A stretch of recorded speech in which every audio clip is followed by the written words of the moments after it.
Vous ne savez pas lire, vous ne savez pas lire. Mais excusez-moi, je me suis tapé vos 400 pages avec la nausée au ventre. Bah voilà, j'ai dû le lire. Bon, vous avez raison, il vaut mieux écrire vos petits romans. Non. Oui, Moi, les gens me lisent. Moi, les gens me lisent, contrairement à vous. C'est dommage, c'est dommage. Non, s'il vous plaît, là. Ça vous fait mal. Non.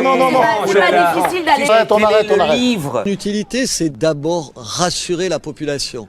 C'est être là où la population est présente tous les jours, c'est-à-dire dans les rues les plus commerçantes, dans les centres commerciaux, devant les écoles. Je pense que c'est indispensable et vous verrez que les Biterrois applaudiront à cette mesure. Les musulmans exigent les excuses de Donald Trump après les incidents survenus lors d'un meeting électoral en Caroline du Sud. Une femme portant un hijab s'est levée en silence derrière Donald Trump avec sur son vêtement le message « Salam, je viens en paix ». Elle a également été reconduite vers la sortie. Non, ça va vous? Pas trop dur en ce moment? Les épaules larges, la tête froide? Mais décidément, vous résumez la situation avec un à-propos. Chapeau. J'ai évolué auprès de vous, monsieur. Oh, bravo l'artiste. Mais ça veut, la loi, elle devient une espèce de truc mondain, quoi. Vous avez un psychologue qui vous dit que un enfant qui reçoit la fessée, Il pourrait y prendre goût, oui. Il va y prendre goût. Ça a un peu choqué tout le monde. Si des parents sont violents, ils relèvent de la loi pénale. Enfin, j'ai jamais vu un juge dans un tribunal correctionnel dire à un parent qui maltraite un enfant, vous faites bien, quoi. Bon alors, en réalité, c'est pas sa place à l'Assemblée nationale. Je peux lui reconnaître qu'elle a des convictions, et t'as le droit d'avoir des convictions. À 16 ans, c'est plutôt une bonne chose. C'est plutôt une bonne chose, mais je suis pas d'accord sur le fait de dire qu'elle a des compétences en climatologie, quoi. Parce que pour moi, pour être reçu à l'Assemblée nationale, il faudrait que ça soit quelqu'un qui ait des compétences en climatologie. À un moment donné, c'est plutôt un rôle d'expert qui oui, fait mais l'heure n'est pas aux experts. L'heure est à l'émotion.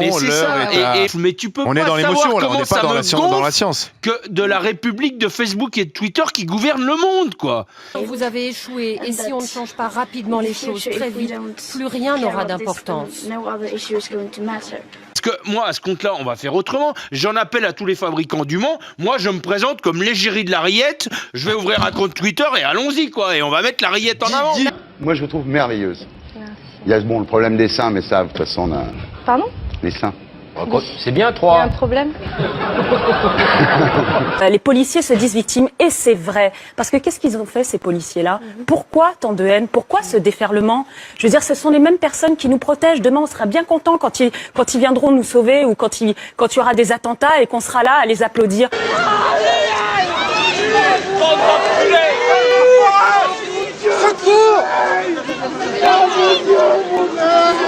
De toute façon, le sujet est là, il n'est pas ailleurs, donc il faudra arrêter d'inviter monsieur qui est dans l'anecdote.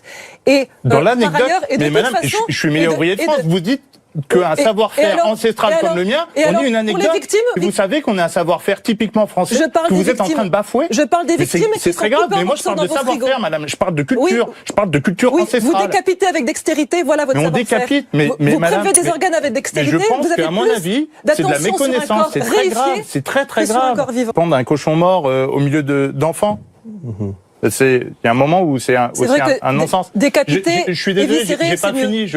Vous avez ce caractère des orateurs. Vous adorez vous écouter parler. Oui, vous avez une passion. Vous êtes avocat, vous n'aimez pas vous entendre parler. Qu'est-ce que vous en savez? Non, mais parce que je vous écoute là depuis un moment. Vous voyez, je suis très silencieux. Je vous observe et je me rends compte que vous prenez un plaisir extrême à vous écouter parler. D'accord. Oui, mais vraiment une jouissance, hein, et on le voit d'ailleurs. Mais qui vous êtes pour me parler comme ça? Mais moi je ne suis rien, je suis simplement quelqu'un qui vous écoute. Non, vous êtes un avocat talentueux et très cher qui donne des leçons aux autres. Ouais, c'est bon. Vous avez des gens qui peuvent comme vous dites, on peut en parler.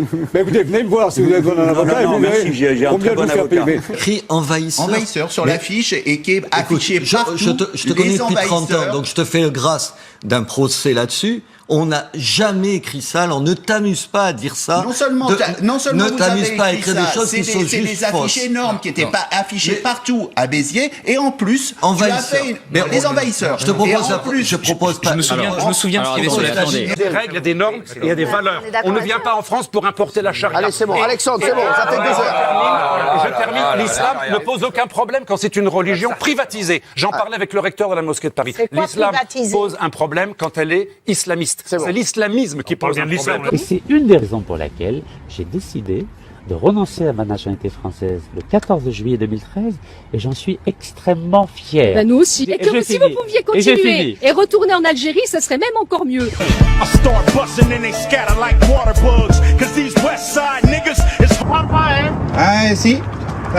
rien à faire là. Je prends, je m'en fous. Ben c'est très bien, voilà. C'est vous que vous pensez pour raciste. Oui bien sûr. C'est toi le raciste. Voilà dans quoi on vit. Ils arrivent ils nous traitent de racistes, vous voyez.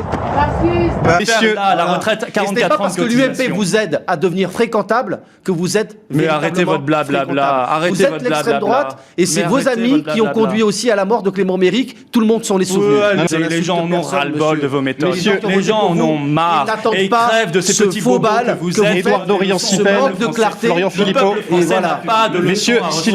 Messieurs, s'il vous plaît. Qui vont refaire le monde, qui vont se parler d'amour, qui vont se parler d'amitié, qui vont se parler de... ça a l'air très bien, mais sinon le tractopelle... Oui. Il n'y a pas de référence au prénom chrétien. Parce que c'est les calendriers. Quand il dit qu'il est calendrier, ça veut dire le calendrier des saints. Révolutionnaire. Non, mais oui.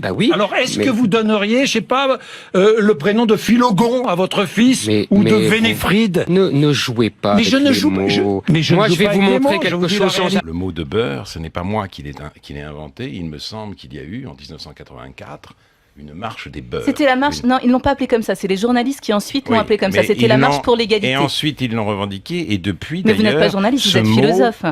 Puis ce mot a été rejeté par un nombre important d'enfants, de fils ou de petits-fils d'immigrés en voie de réislamisation ou de réislamisation qui considèrent que tout ça c'est lié à SOS Racisme et à l'Union des étudiants juifs de France et donc ils veulent rien avoir à faire avec les beurs. Non, et surtout, c'est inexact, nous qui sommes des amoureux de l'exactitude. Je crois qu'il est important que les gens sachent que Finkielkraut n'est pas un philosophe. Parce que je pense que quand il apparaît dans les médias, il a toujours l'estampille philosophique. Ouais. Il faut savoir que les philosophes dignes de ce nom, ceux qui vraiment pratiquent la philosophie, c'est-à-dire élaborent des concepts, ne pensent pas du tout que Finkielkraut soit un philosophe. C'est un essayiste. On pourrait dire la même chose pour Michel Onfray alors, non? D'abord, vous êtes bien installé là pendant que moi je vais risquer ma vie dans 70 pays à travers le monde pour dire un certain nombre de choses extrêmement importantes. Mais pour qui vous prenez? Vous nous donnez des leçons de journalisme, vous nous donnez des leçons de documentaire et tout? Oui, je me permets, Gilbert, de vous donner des leçons de journalisme. Absolument. Mais putain, vous stigmatisez les... Parler en public, il y a ceux qui savent s'arrêter et ceux qui ne savent pas s'arrêter. Et vous, vous êtes de ceux qui ne savaient pas s'arrêter. Merci, cher maître, de me faire la leçon. Mais, quand on vous écoute nous proposer des solutions à tout, on se dit cet homme-là, tant qu'il est là à mordre les mollets de ceux qui gouvernent, il est très bien. S'il prenait la place de ceux qui gouvernent, on aurait peut-être des raisons de s'inquiéter. Ah oui, si on a beaucoup d'argent, on a de grosses raisons de s'inquiéter. Mais c'est pas pour ça que je m'inquiéterais. Je n'en ai pas. Ça c'est clair. Au-dessus de 360 000 €, je prends tout. Justement, c'est Finkielkraut qui a signé la pétition de Rien à Falachi. Il n'y a pas d'habilitation. J'ai rien signé de Rien à Falachi.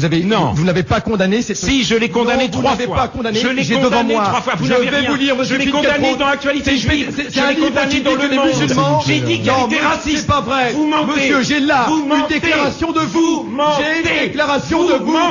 Madame Oriana Falachi, il faut le savoir. Elle a dit que les musulmans se reproduisent comme des rats. J'ai condamné cette phrase. Je l'ai condamné.